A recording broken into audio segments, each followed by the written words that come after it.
Smile! Okay, nandito po tayo sa museum. Bahay ni ni Vixen. Attention yun, di ba? Hindi.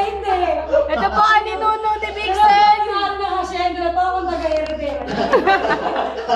Oo, ako nga. Kaya tayo mo, patay na. Bakit mo kala ko itong lola mo? Oo, ginalit mo. Dado magubat yan. Sabi pa, maglalabas. Ano ka ni Arnel? Fine.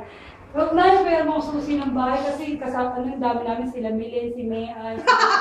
Sabi ni Tito Arnel, ay kasama si Milen tsaka si Mayan, nagsasama ako, tingnan mo. Okay, tingnan mo. Tingnan mo. Tangin na mukha, niya, ay, nakita mo. Nakapaya ba ko tayo? Kaya pala na, bigyan niyo ako ng 180 sa sama. I miss them. Basta lalayan ako pag-uwi. Ay, tangin na, mag-harvest din ako ng saging. Tangin na, balitag ka lang. Wala pa sa akin dito. Sila mamili ka na lang. Tingkuhan lang ka, Ting. Ha? Hilaw pa lang ka Hindi eh. mo ano gawin nila Wala akong shirt Chinese, na. parang dessert. Ako?